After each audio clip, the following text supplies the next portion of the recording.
क्या लगा, रॉकी मर गया? सोने को बनकर निकलने में तपना तो पड़ता ही है।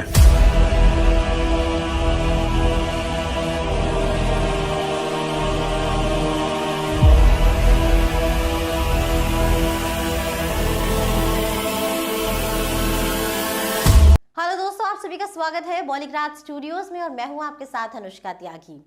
केजीएफ में रीना के किरदार की क्या जरूरत थी, ऐसा मैंने कई जगहों पर लिखा हुआ देखा है। लेकिन क्या रीना के बगैर केजीएफ पॉसिबल थी? रीना का किरदार ही तो था जिसने मॉन्स्टर जैसे रॉकी भाई को भी प्यार करना सिखाया। और रीना का किरदार इसलिए भी जरूरी था क्योंकि जब अधीरा ने रॉकी को गोली मारी थी और वो मरने जैसी हालत में था, तब रीना ने उसके साथ पूरी रात जागकर और उसने ही दोस्तों उसके हाथों में उसकी माँ वाला रॉकेट रखा था। और जितनी इंपॉर्टेंस रॉकी भाई के लाइफ में उसकी माँ की थी, उतनी ही रीना की भी थी।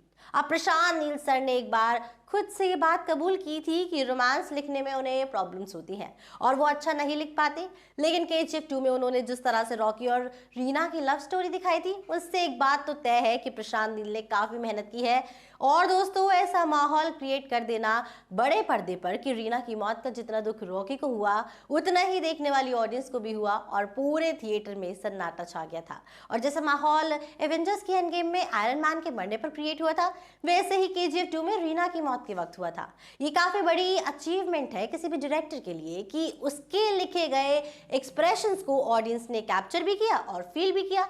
कई लोगों को ऐसा भी लगता है कि रीना की मौत के बाद ही रॉकी ने खुद की जान लेने का फैसला लिया। लेकिन रॉकी जैसा बंदा खुद की जान लेगा, ये बात तो हम मान ही नहीं सकते। एंड मोस्ट प्रोबेबली उसने अपनी फेक डेथ दिखाई है, क्योंकि अगर आपको याद हो तो पियोन प्रकाश राज के किरदार से कहता है कि साहब, जो किताब में लिखा है वो पढ़िए ना। और असल में क्या हुआ था, ये बात तो केजीएफ 3 में आनंद इल्लगई की कोमा से बाहर आने के बाद ही पता चलेगी। अब दोस्तों, केजीएफ 3 में सब होगा लेकिन रीना नहीं होगी। और रॉकी ऐसा बंदा बिल्कुल नहीं है जो किसी और में अपना लव इंटरेस्ट दिखाएगा। लेकिन हाँ, ये जरूर पॉसिबल है कि फ्लैशबैक दिखाते वक्त रीना और रॉकी भाई के स्वीट मोमेंट्स भी दिखाए जाएंगे, क्योंकि केजीएफ 3 में साल 1979 से लेकर 81 तक की कहानी होगी, जो लगभग फिल्म के आधे स्क्रीन टाइम तक चलेगी, जिसमें रीना आ सकती है। तो दोस्तों, आपको रॉकी और रीना की लव स्टोरी कैसी लगती है, कमेंट सेक्शन में जरूर बताइएगा।